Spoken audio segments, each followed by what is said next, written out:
My name is Sharon Ko, and this is my project. I interviewed 14 different women from different generations and backgrounds about their experience with oppression and freedom. Um, it was a long journey, just even thinking about who to ask to be part of my project because it is a very vulnerable topic, but it was really cool through conversations, through connections. And I even had a dream about someone and I just had to ask them. So that's how I came to choose each person. And together they chose mostly what object they to represent would represent their oppression. Um, and I filmed their visual embodiment of their experience, their journey from oppression to freedom. So from top to bottom, you can see they're in bondage, and then there's this whole journey toward freedom and liberation and empowerment, and that looks different for each person. I think it's really cool that through visual narrative, we can really share and be generous, and the audience can step in and experience it for themselves, see their own story in this. But at the same time, the real story, the details of the person's experience and their life are kept sacred. And you won't really know what the object represents, what each element really means, unless you go and ask that person and know them personally. So here I have film photographs that I developed and printed in the darkroom by hand. So this took quite a while.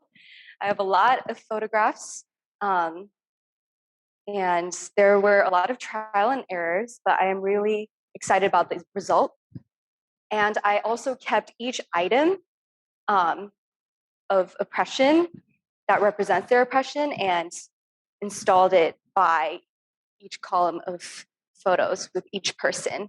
And at the bottom, you can see there is text. Each person chose what they would title their piece.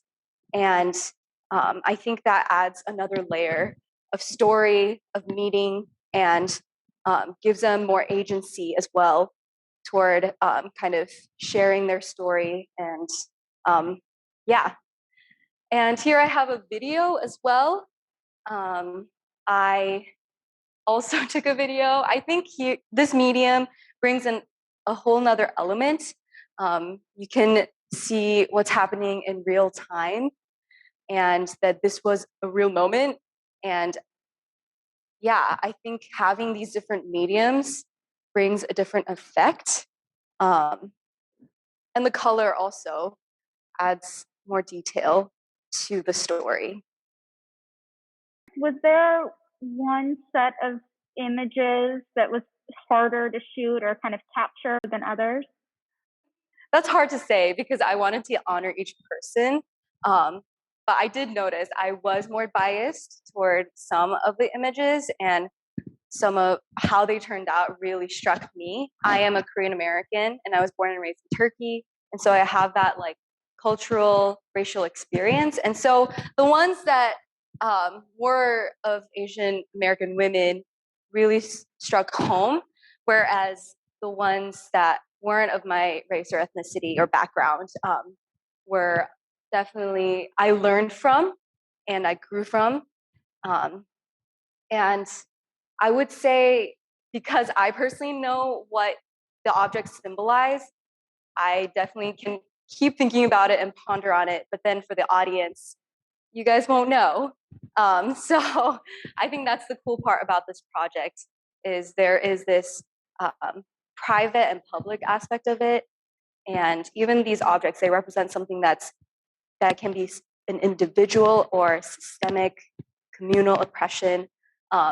I love it when they invited their friends or their family members to be part of the project, and even their own daughters and brothers and husbands. And I think this was kind of a real group, um, yeah, group project.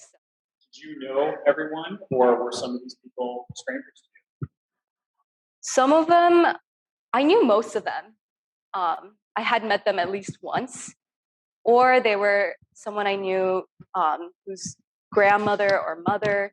Um, and then other people I actually met in the span of the few months I was interviewing, and I was like, wow, would you be willing to be part of my project? Because I think your story is very significant and would just, yeah, it would mean a lot to have you be part of this.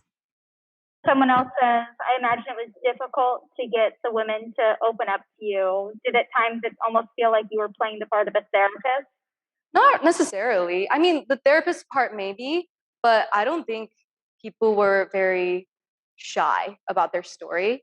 Um, I gave them like guidelines of like how I would go about it, that everything would be kept confidential.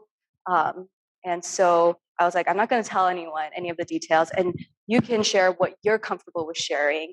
I'm not going to force anything out of you. And so they knew that those were the boundaries. And I think that allowed each person to take ownership and share as much as they wanted to. And some people really were vulnerable. And I think that was really courageous of them.